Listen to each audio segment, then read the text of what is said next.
ठीक है, मन का स्वभाव है सोचना, लेकिन गुरु ने कहा thinking is not your real nature. सोचना तुम्हारा धर्म नहीं है, और निर्विचार अवस्था में आना हमारा उद्देश्य होना चाहिए कि हम निर्विचार अवस्था में आ जाएं। निर्विचार अवस्था में तभी आएंगे जब आप स्वयं को निराकार जानोगे। निराकार निर्विचार है और निराकार निर्विकार है, ना उसमें विकार है ना उसमें विचार है। साकार तो आकार सहित है ना, साकार मतलब आकार सहित। तो आकार में सब विकार होते हैं, उसमें सब सोच विचार होते हैं, उसमें जगत सत्य होता है। जगत सत्य है तो जगत के हिसाब से सत्य मान के आप उसका व्यवहार करते हो।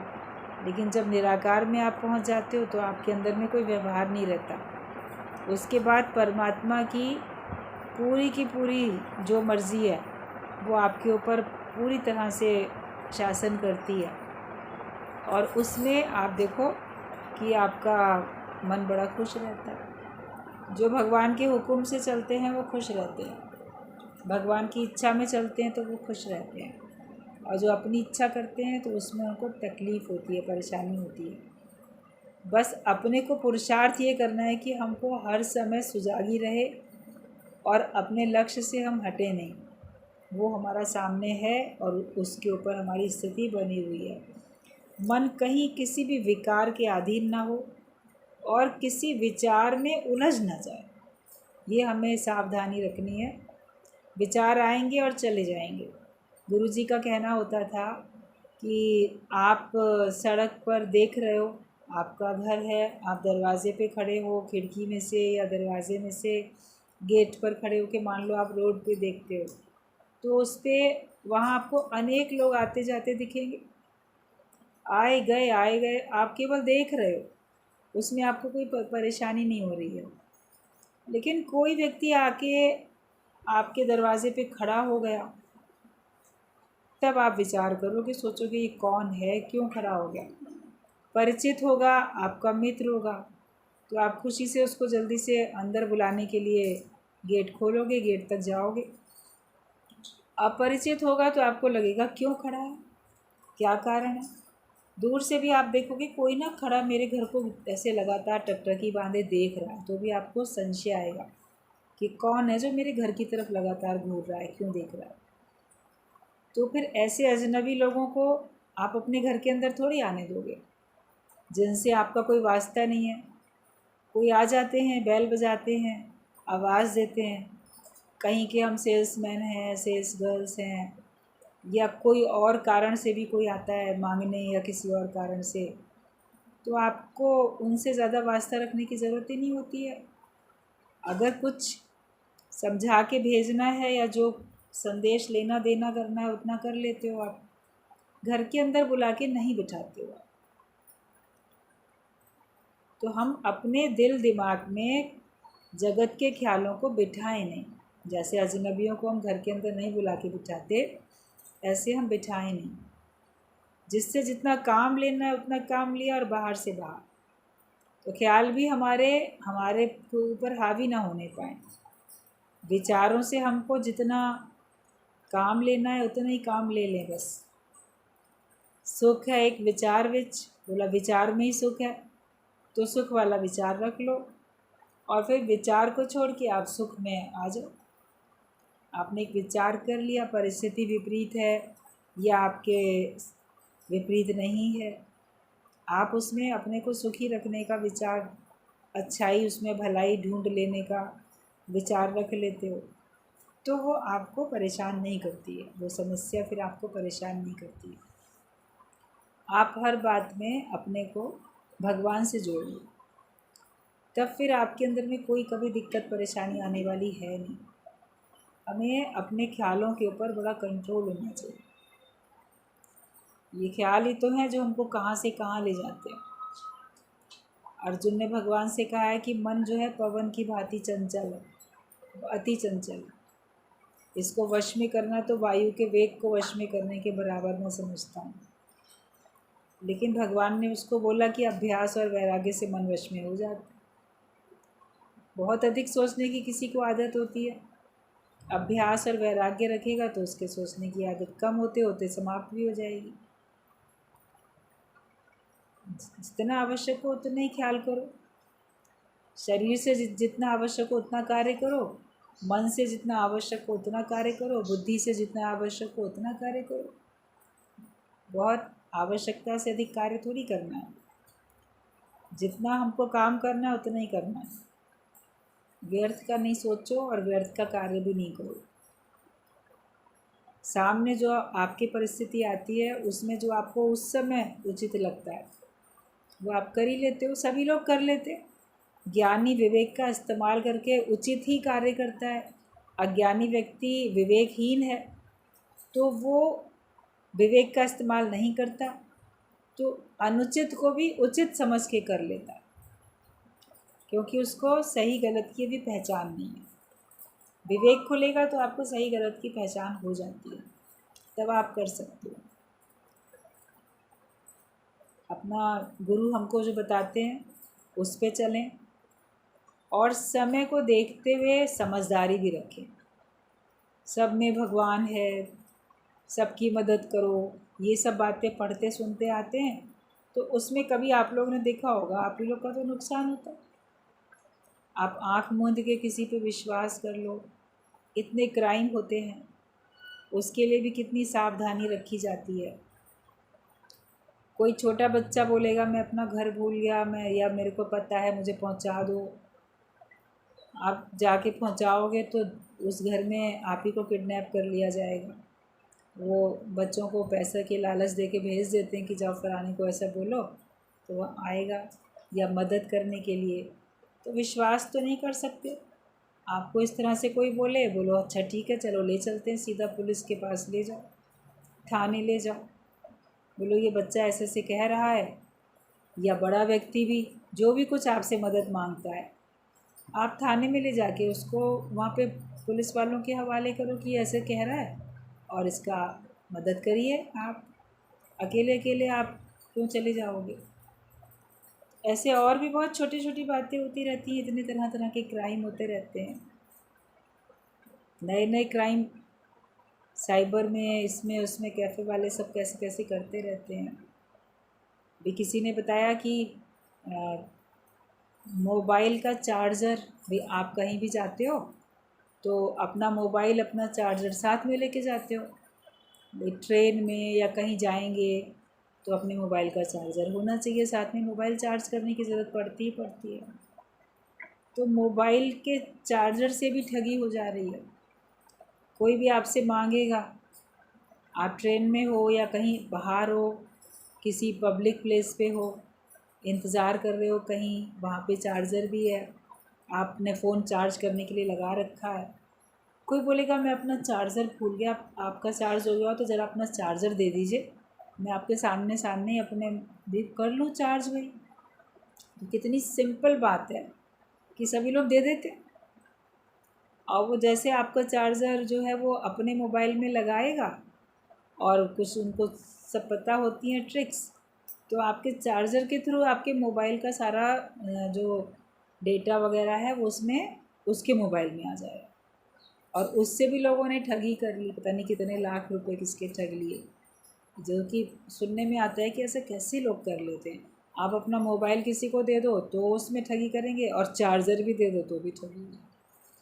तो इतना भी तो मदद आजकल के ज़माने में कोई नहीं करेगा ना किसी की, जब इस तरह की बातें आएंगी तो तरह तरह से लोग ठगी करते हैं। तो जो वास्तव में ज़रूरतमंद है उसको भी कोई मदद करने वाला नहीं होता है।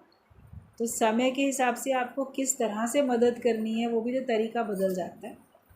ज्ञान से तो मदद आपकी जो होती है वो सच्ची मदद होती है। गुरु भी आपको ज्ञान से मदद करते हैं, आप भी दूसरे को ज्ञान से मदद करते हैं, तो उससे फिर आपकी सच्ची मदद होती है और दूसरे को भी आप अपने पैरों पे खड़ा कर पाते हो।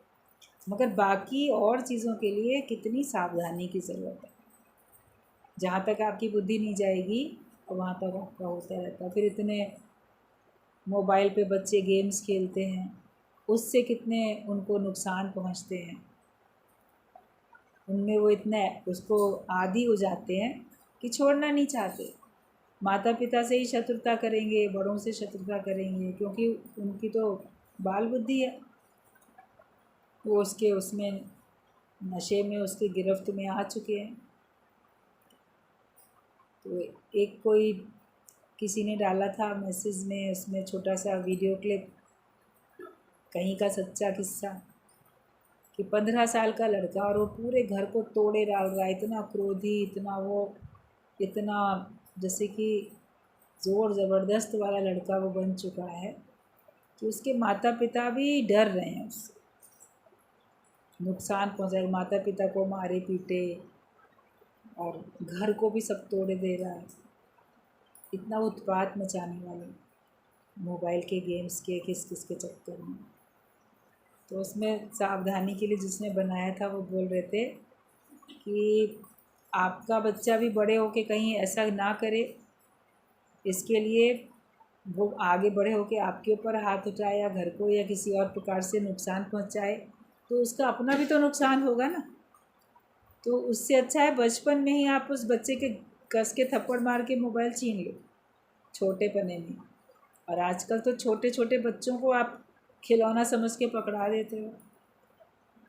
अक्सर महिलाएं ऐसे ही करती हैं, उनको अपने काम करने होते हैं, कौन बच्चे के संग अपना समय बर्बाद करे, और वो बच्चे को तो मोबाइल पकड़ा देंगी। उनको कुकिंग करनी है या अपने बैठ के टीवी सीरियल देखने हैं या जो भी अपने पर्सनल काम करने हैं, तो वो खिलौना थोड़ी है मोबाइल, उस पर वो फिर उनकी आदती हो जाते हैं, ज़िद्दी बन जाते हैं, आंखें तो ख़राब होती हैं और भी बहुत सारे नुकसान होते हैं। इस बात को कोई शुरू में समझ जाए तो अच्छा है। तो गुरु भी हमें शुरू में ही सावधान कर देते हैं, माया महा ठगनी हम जाने, बहुत ठगनी है माया और इससे हमको बचना है। सावधानी रखेंगे तो हमारा नुकसान नहीं होगा, सावधानी हटी तो दुर्घटना घटी।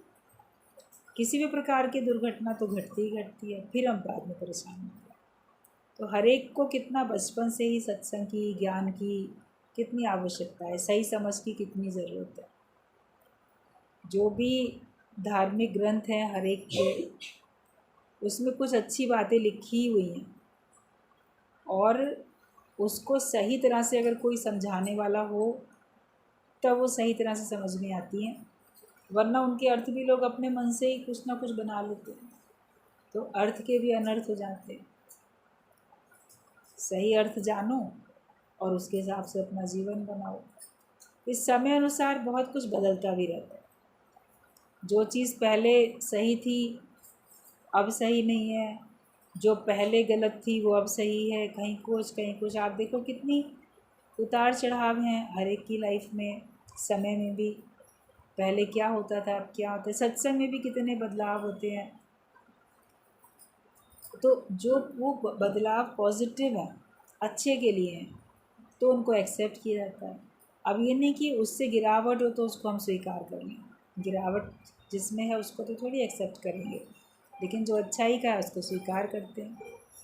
अब कोई लोग बिल्कुल अगर रिजिड हो जाते हैं कि नहीं हमारे बड़े तो ऐसा ही करते आए थे, या मैं सत्संग में तो ऐसा था वैसा था कि आश्रम नहीं बनाना है या माइक नहीं लगाना है या ये नहीं करना है, भीड़ गुरु नहीं बनना, कहीं कुछ बहुत सारी बातें चलती थी शुरू में कि वो बनाना जो है वो है प्रपंच रूपी जाल है।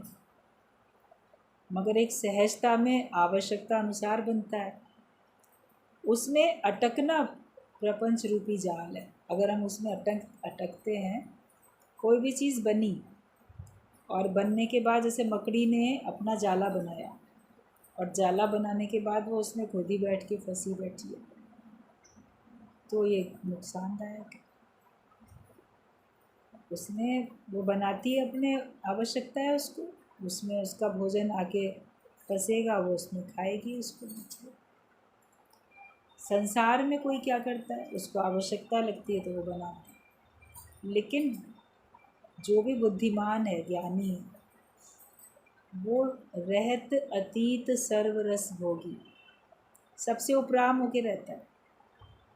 अगर उसको आवश्यकता लगी तो करेगा, लेकिन फिर भी उसमें निर्लेप न्यारा होके रहेगा। कहीं पर भी आप देखोगे कि ज्ञानी निर्लिप्त भाव से बैठा अगर दिख रहा है तो वो सचमुच में ब्रह्मज्ञानी है और वो अपने निश्चय से मुक्त होएगा। हर एक की अपनी अपनी समझ होती है और हर एक के सामने अपनी अपनी जैसी आवश्यकताएं होती हैं। कब कोई बात क्या समझाने के लिए बोली गई, हम उसी एक शब्द को पकड़ के लकीर के फ़कीर बन के बैठ जाएंगे तो हमारे लिए नुकसानदायक है। कौन सी शिक्षा कौन से क्लास के बच्चे को दी जा रही है वो देखा जाता है। छोटे बच्चों को अलग प्रकार से कहानियाँ बताई जाती हैं, उनके माध्यम से उनको अच्छी शिक्षा दी जाती है। कहीं तितली की, कहीं परियों की, कहीं इनकी कहानियाँ, उसमें उनको बहुत रुचि आती है और उसके हिसाब से उनको अच्छी अच्छी बातें समझाई जाती हैं। बड़े होने पे अलग प्रकार से कहानियाँ के तौर पे बताते हैं। विदृष्टांत चाहे कोई भी चलता हो, बच्चों को सबको पसंद आते हैं, बच्चे अपने हिसाब से उसको सुन के समझते हैं, उनको इंटरेस्ट आता है। लेकिन वही दृष्टांत जब विवेकवान कोई सुनता है, सत्संगी बड़ा व्यक्ति, तो वो उसके सूक्ष्म अर्थ को जानता है, उसके अर्थ को समझ के वो उसकी गहराई में जाता है और बाकी उसके उसी भाव को ले लेते हैं। तो जो जैसा भाव जगाए वो वैसा ही फल पाए। जिसको जितना सीखना होता है वो उससे सीख जाता है और उसकी अपनी स्थिति होती है। कभी कोई चीज़ आपको बड़ी सरल लगेगी, फिर कभी वही चीज़ आपको बड़ी कठिन भी लगेगी। जब अपने जीवन में उतारोगे तो ब्रह्म ज्ञान शुरू में कठिन भी लगेगा। ऐसे सुनने में बड़ा सरल लगता है, बोलने में बड़ा सरल है, सुनने में बड़ा सरल है। अपने जीवन में उतारने में आपको थोड़ा सा पुरुषार्थ करना पड़ेगा, बल लगाना पड़ेगा। लेकिन जब जीवन में उतरने लगता है, आप एक बार आपकी पटरी सही उस पर ट्रैक पे चली जाती है, गाड़ी आपकी सही पटरी पे, तो फिर आप देखोगे आपकी गाड़ी आराम से चलती रहती है। सही अगर आपको रोड मिल गई तो आप आराम से अपनी मंजिल पे पहुंच जाते हो। और जब तक आपको पता नहीं है कौन सा मार्ग है जाने का, तो कई लोगों से पूछना पड़ता है, कई जगह देखना पड़ता है, तब आप पहुंचते हो। तो अब जब हमको सही मार्ग मिल चुका है, मन में आनंद और शांति कैसे आए इसका सही मार्ग मिल चुका है, हम योग कैसे लगाएं इसका भी हमको सही मार्ग मिल चुका, तो हम उसी रास्ते पे आगे बढ़ते हैं। इधर उधर अपना मन नहीं लगा। अगर हम अपनी उन्नति चाहते हैं तो समस्याएं सब तरफ होती हैं, हम समस्याओं को ठीक करने में ही लगे रहेंगे तो हमारा समय और हमारी एनर्जी उसी में चली जाएगी। लेकिन हम अपने लक्ष्य को देखें, किस वस्तु को लेने आए थे और हमको वही चीज़ लेनी है। मार्केट में आप जाते हो घर से सोच के कि मुझे ये चीज़ खरीदनी है, तो आप उसी से रिलेटेड शॉप पे तो जाते हो। अगर आपको बार्गेनिंग या ऐसे देखना है तो 3-4 दुकानें जाओगे, मगर उसी वस्तु से जुड़ी हुई जो दुकानें होंगी उन्हीं में जाओगे और आप ले लेते हो। उसके बाद टाइम है तो आप बाकी चीज़ें भी विंडो शॉपिंग का भी, चलो ये भी ले लेते हैं वो भी लेते हैं, लेकिन जो मुख्य चीज़ थी तो पहले वही लो। आप अपना सारा पैसा फालतू चीज़ों में खर्च करो, फिर जो मुख्य चीज़ आपको लेनी थी उसके लिए पैसे ही नहीं, फिर घर जाना पड़ेगा, फिर दोबारा आना पड़ेगा। तो संसार में दोबारा ना आना पड़ेगा, ये हमेशा ध्यान रखो।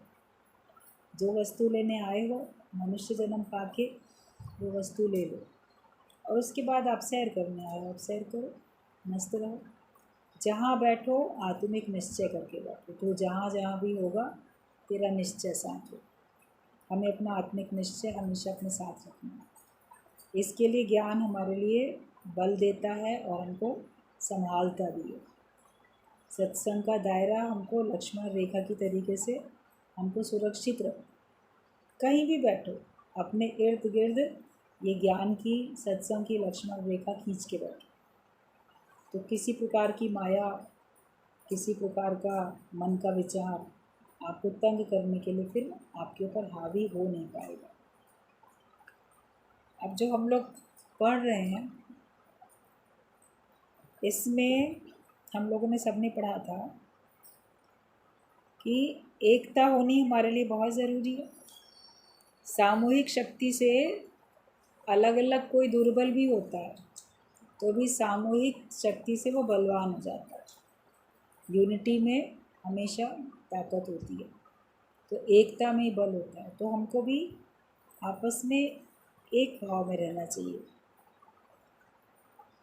आगे बोला है कि हे भरत श्रेष्ठ धृतराष्ट्र, जलती हुई लकड़ियाँ अलग अलग होने पर धुआं फेंकती हैं और एक साथ होने पर प्रज्वलित हो उठती हैं।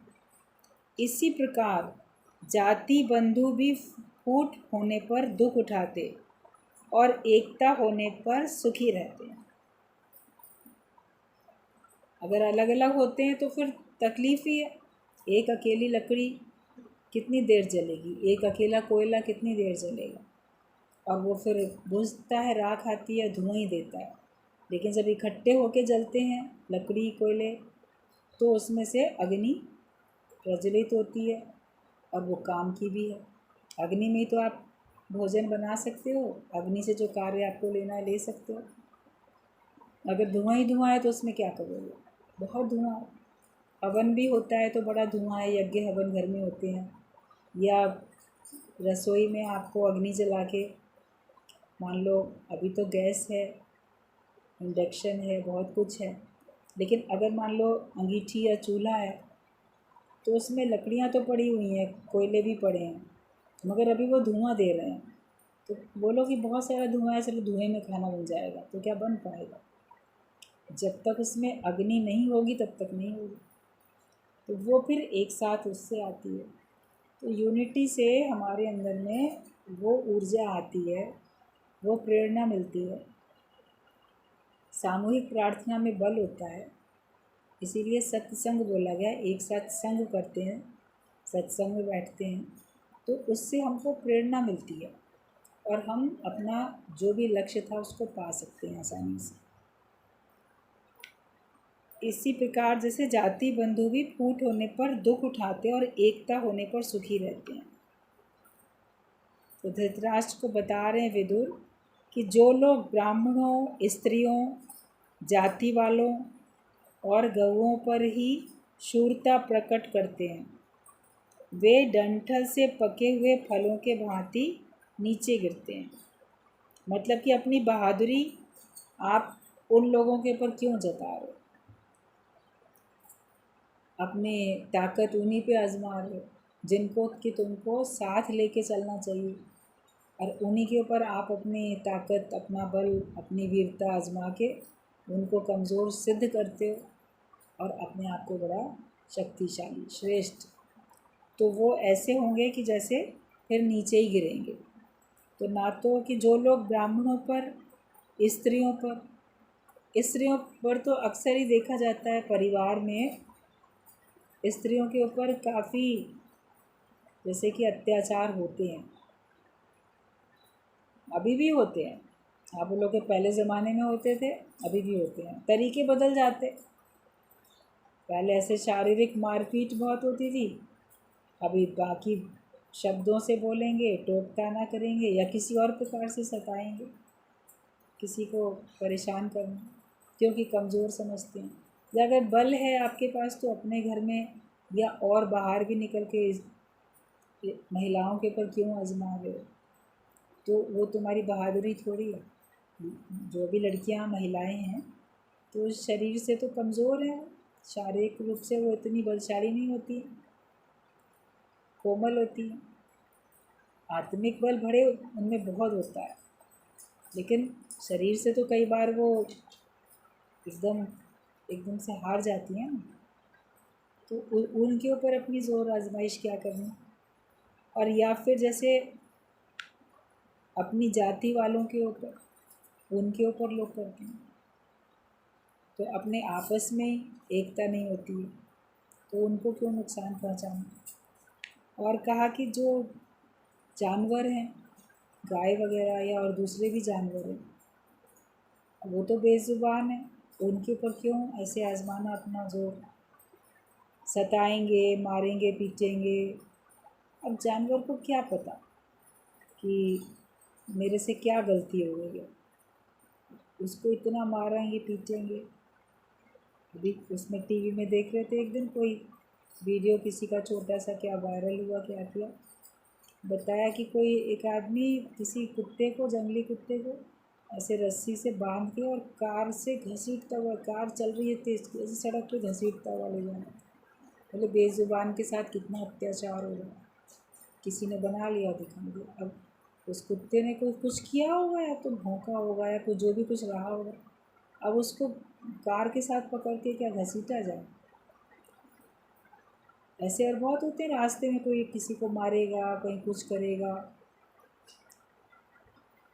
आपके घर के गेट के बाहर बैठा है तो उसको बहुत मारेंगे। तो ये सब अत्याचार है। आप अपना जो शक्ति है वो पशु पक्षियों के ऊपर क्यों निकालते हो? तो जो ऐसा करते हैं, तो बताया कि वो तो जैसे बिल्कुल गिर जाते हैं, उनकी गिरावट हो जाती है, नष्ट हो जाते हैं। यदि वृक्ष अकेला है तो वो बलवान, दृढ़ मूल तथा बहुत बड़ा होने पर भी एक ही क्षण में आंधी के द्वारा बलपूर्वक शाखाओं सहित धराशायी किया जा सकता है। कहीं एक ही पेड़ खड़ा तो वो आसानी से, बहुत तेज़ जब आंधी तूफान आएगा तो उसमें वो धराशायी हो सकता है, गिर सकता है। किंतु जो बहुत से वृक्ष एक साथ रहकर समूह के रूप में खड़े हैं, वे एक दूसरे के सहारे बड़ी से बड़ी आंधी को भी सह सकते हैं। इसी प्रकार समस्त गुणों से संपन्न मनुष्य को भी अकेले होने पर शत्रु अपनी शक्ति के अंदर समझते हैं, जैसे अकेले वृक्ष को वायु। किंतु परस्पर मेल होने से और एक से दूसरे को सहारा मिलने से जाति वाले लोग इस प्रकार वृद्धि को प्राप्त होते हैं, जैसे तालाब में कमल।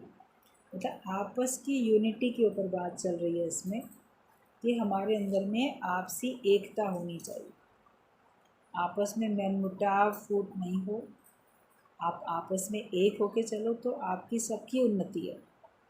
और अगर आप में फूट पड़ी होगी तो सभी का नुकसान है, उसमें आपका भी तो नुकसान।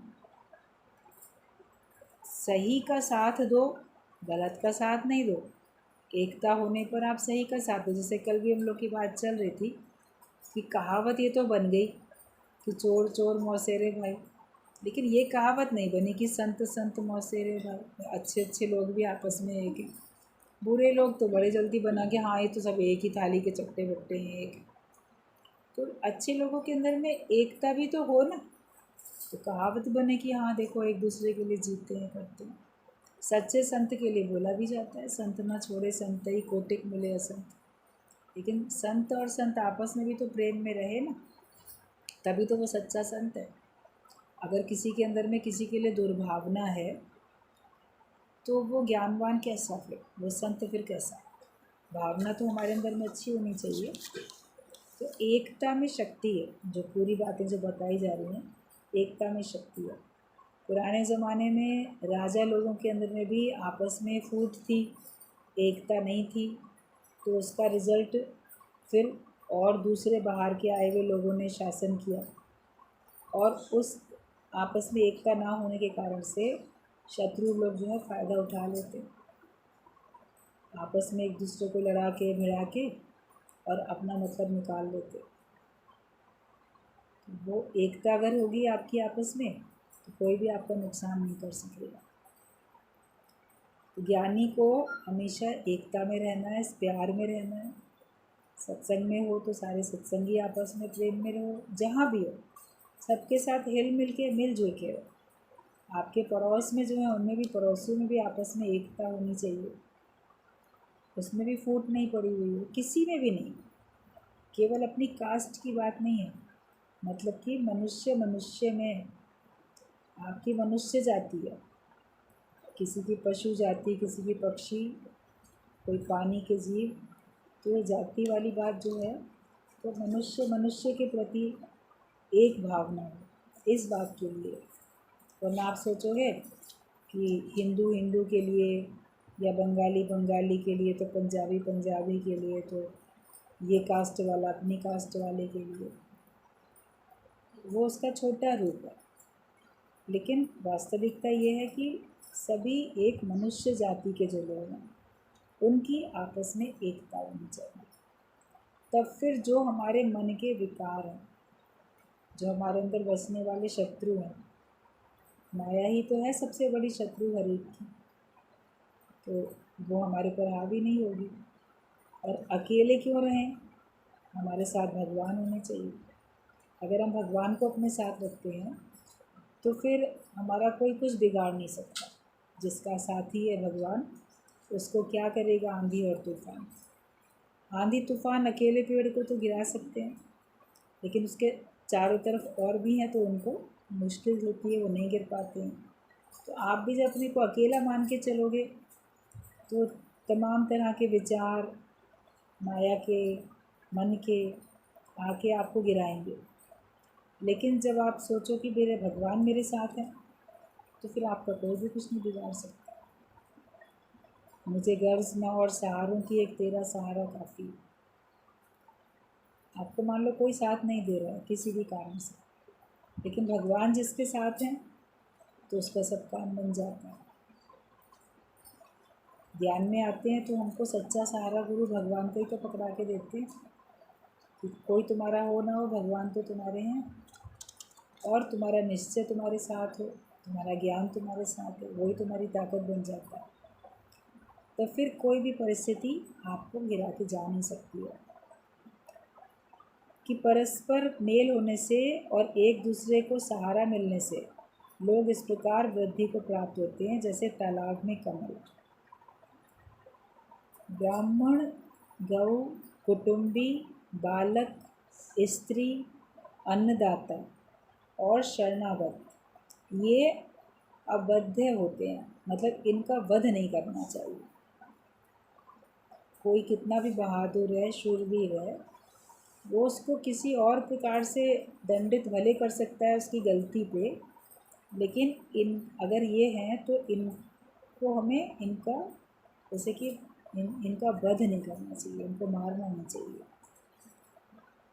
कोई ब्राह्मण है, वो ब्रह्म का उपदेश देता है, संत गुरु है, और या वो पूजा पाठ कराता है। मान लो वो साधारण ब्राह्मण होते हैं तो वो पूजा पाठ कराते हैं, आप उनको बुलाते हो अपने धार्मिक कार्यों के लिए, उनसे आप सब कुछ पूछते हो, उनसे शुभ अशुभ का विचार कराते हो, तो उनको भी हत्या उनकी नहीं करनी चाहिए।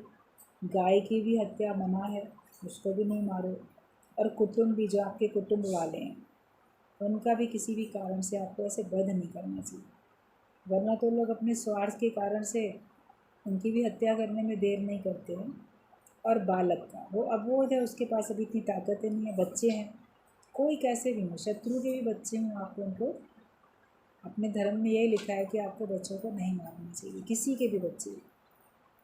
और स्त्रियों को, उनको भी आपको रक्षा ही करनी है, बल्कि उनका वध नहीं करना। और अन्नदाता, जो आपको अन्न खिलाता है, मतलब जो जहाँ आप नौकरी करते हो, जो आपका मालिक है, आपको सैलरी दे रहा है, या किसी भी वजह से आपको उससे अन्न जल की कुछ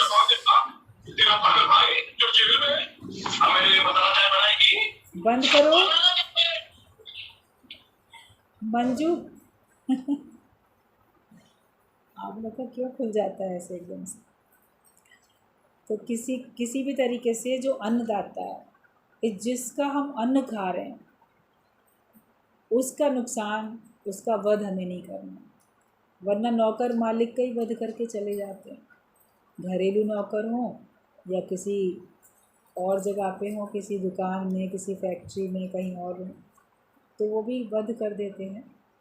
तो जो हमारा अन्नदाता है, जिससे हमारा अपना जीवन यापन चलता है, शरीर चलता है, हमारा परिवार चलता है, तो उसके प्रति भी हमको अच्छा ही व्यवहार रखना है, तो उसका भी हमको कभी भी वध नहीं कर सकते। और जो शरणागत है, जो आपकी शरण में आया, अब शरण में आया तो फिर आप उसका वध नहीं कर सकते।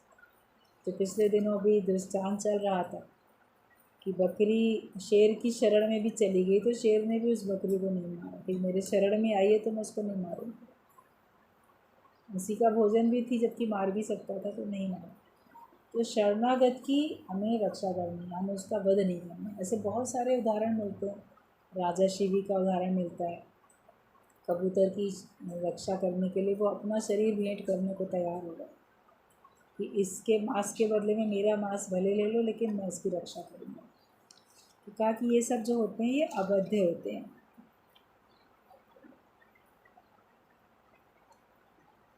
फिर आगे बता रहे हैं विदुर राजा को कि राजन आपका कल्याण हो, मनुष्य में धन और आरोग्य को छोड़कर दूसरा कोई गुण नहीं है, क्योंकि रोगी तो मुर्दे के समान है।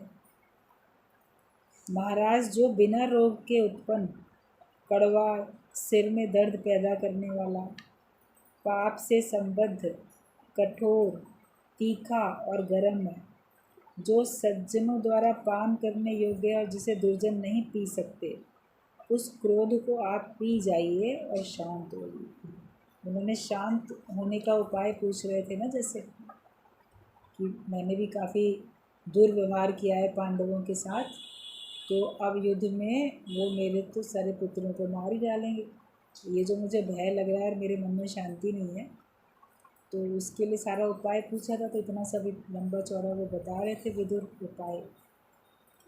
तो इसमें ये बोला है कि मनुष्य में धन और आरोग्य को छोड़कर दूसरा कोई गुण नहीं।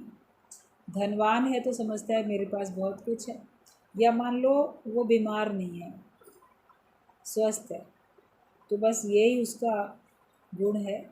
और उसके अलावा साधारण इंसानों में देखो तो उसमें ये सब चीज़ें और बहुत दुर्गुण ही दुर्गुण भरे पड़े रहते हैं, क्योंकि रोगी तो मुर्दे के समान होता है। जो रोगी है, बीमार पड़ा है, वो तो मुर्दे के ही समान है।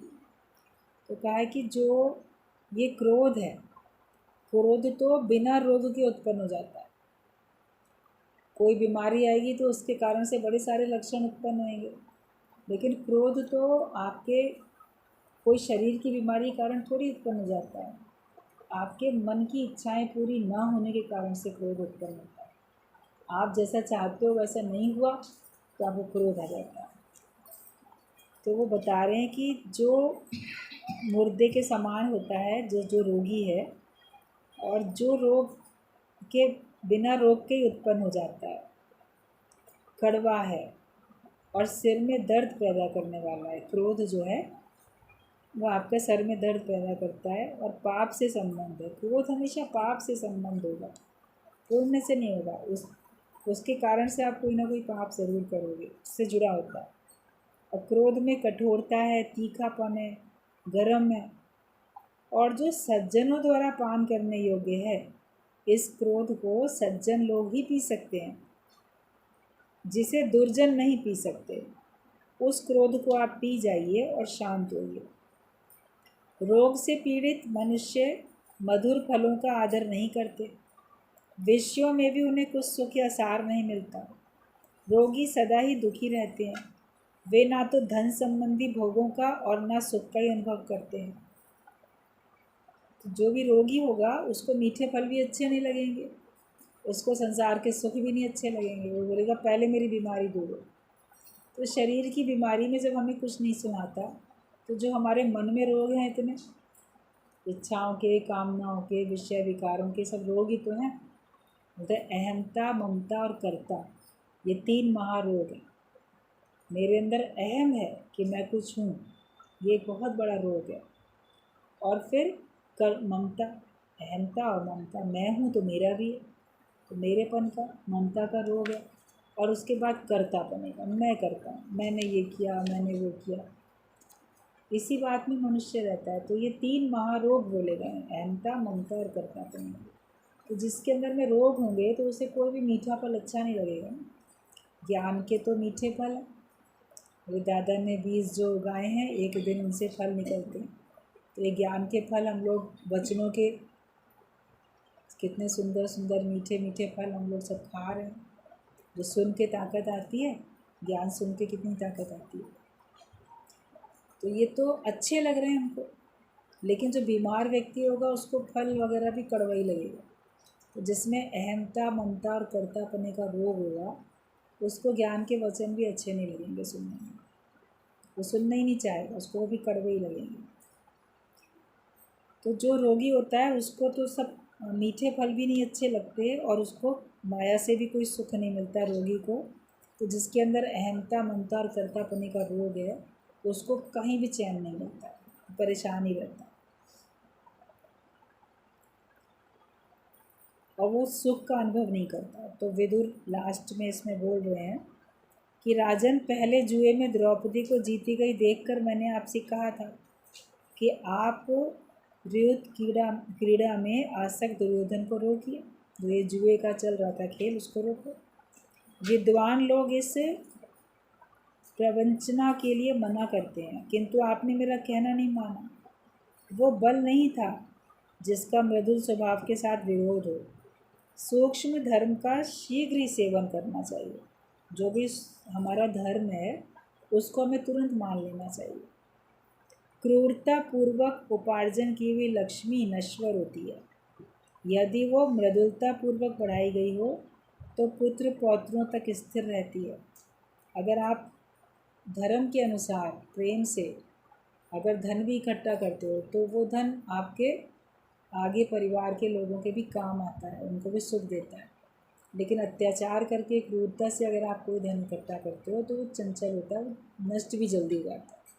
कहते हैं ना, आप ही लोग सब लोग इस बात को कहते हो कि ऐसे रिश्वत की या दूसरी पाप की कमाई आती है तो ऐसे ही इलाज में, डॉक्टरों में या कहीं वकीलों के पास कैसे कैसे वो चली जाती है, खर्च हो जाती है। तो वो ऐसे क्रूरता से जो धन कमाया गया तो वो फिर खर्च भी बहुत हो जाता है, चंचल होता है, चला ही जाता है। कि क्रूरता पूर्वक उपार्जन की हुई लक्ष्मी नश्वर होती है, और यदि वो मृदुलता पूर्वक बढ़ाई गई हो तो पुत्र पौत्रों तक स्थिर रहती है। तो राजन, आपके पुत्र पांडवों की रक्षा करें और पांडु के पुत्र आपके पुत्रों की रक्षा करें। वे एक दूसरे की रक्षा करो, तब होगा।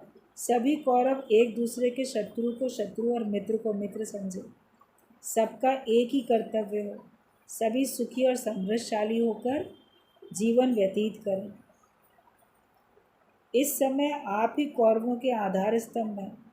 कुरुवंश आपके ही अधीन है। तात कुंती के पुत्र भी बालक हैं और वनवास से बहुत कष्ट पा चुके हैं। इस समय अपने यश की रक्षा करते हुए पांडवों का पालन कीजिए। कुरुराज, आप पांडवों से संधि कर लें, जिससे शत्रुओं को आपका छिद्र देखने का अवसर ना मिले। नरदेव समस्त पांडव सत्य पर डटे हुए हैं, अतः आप अपने पुत्र दुर्योधन को रोकिए। तो उन्होंने यही बताया लास्ट में कि वो लोग तो सत्य पर हैं। अगर आप चाहते हो कि बचे रहें तो आप अपने बेटे को रोको और संधि करो। तो भगवान तो संधि के लिए आए ही थे और एक ही परिवार के तो थे, मगर उनमें आपस में फूट थी। इसीलिए इतनी एकता की बात, जाति की और कुटुंब की एकता की बात विदुर ने कही, क्योंकि कौन कैसा प्रश्न कर रहा है और उसकी क्या समस्या है, ये उसकी पर्सनल प्रॉब्लम थी। तो उसके लिए उसने इस बात पे विशेष जोर दे के कहा कि एकता में रहो। और लास्ट में भी यही बात कही कि सारे कौरव और पांडव मित्र होके चलें, आपस में एक होके चलें, और सबके मित्र सबके मित्र और सबके शत्रु सबके शत्रु, मतलब कि एकता में रहो। ये नहीं कि वो तो उसका दुश्मन है, मेरा थोड़ी, उसको परेशान करने दो, लेकिन वो हमारे ही परिवार का है तो हमें उसको भी बचाना धर्म में। पांडवों ने तो फिर भी बचाया, जिस समय वो लोग वहाँ थे वनवास में, और इसको दुर्योधन को और किस किस को ये लोग दूसरे लोग घेर लेते हैं तो ये जाके उनको बचा के भी आते हैं। कहते भले हम आपस में युद्ध कर रहे हैं, विरोध है, लेकिन किसी और से थोड़ी नहीं उसको हारने देंगे। तो पहले तो ये नहीं चाहता था भीम और ये अर्जुन, लेकिन युधिष्ठिर यही समझाते कि नहीं, अब जाके उन लोग को तुम तो वहाँ से छुड़ा के भी लाते हैं। पूरी महाभारत आप पढ़ते हो जब कभी सुनो तो इस तरह के एग्जाम्पल भी दिखते हैं, सुनने में आते हैं। तो जो एकता में रहेगा, अब आप सोचो कि इसमें इतनी जाति के एकता की बात की गई तो हम लोग भी जाति वाली एकता में रहें, तो कौन राजा है और उसकी क्या समस्या है, किस कारण से उसके अंदर अशांति है, वो करना पड़ता है। एकता में तो हमेशा ही रहना है, लेकिन जातिगत एकता की जो बात आई, कुटुंब की एकता की बात, वो सभी के लिए किस ढंग से बताई जाती है वो हमको समझने की बात होती है। मान लो किसी को खांसी है तो फिर डॉक्टर देखेगा किस कारण से है, किसी को बोलेगा सूखी खांसी है तो उसको अलग इलाज करेगा, किसी को बहुत गीली बलगम वाली खांसी है उसको दूसरी दवाई देगा। रोग तो रोग ही है खांसी वाला, मगर फिर दवाई तो फ़र्क हो जाती है। ऐसे ही प्रश्न एक ही है मान लो, लेकिन प्रश्न करने वाला और उसकी परिस्थिति, उसकी अपनी स्वयं की स्थिति, उन सबको देखते हुए ही गुरु का ज्ञान होता है। तो विदुर ने नीति अनुसार राजा को इस प्रकार का उपदेश दिया।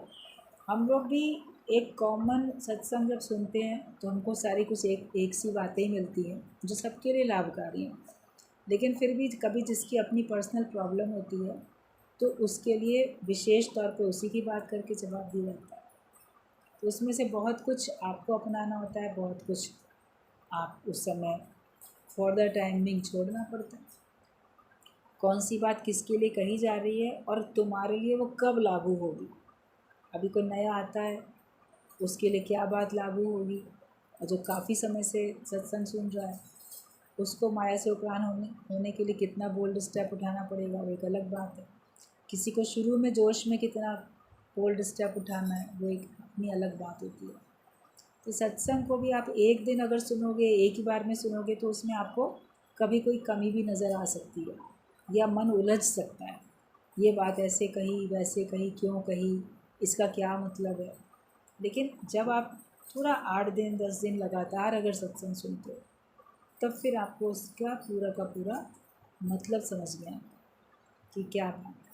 जैसे लिखा भी होता है बहुत कुछ, बीच में क्या लिखा, उसके ऊपर क्या लिखा था, उसके बाद में क्या लिखा, जब तक पूरा नहीं पढ़ते हो तो आपको उसका लिखे का भी पूरा अर्थ समझ में नहीं आता। तो इसलिए सत्संग भी हमको लगातार सुनना चाहिए, जिससे कि हमारे अंदर में ज्ञान चारों तरफ से पूरी तरह से समाहित हो जाए और हमको सब कुछ समझ में आ जाए। इतना सारा कुछ सुना,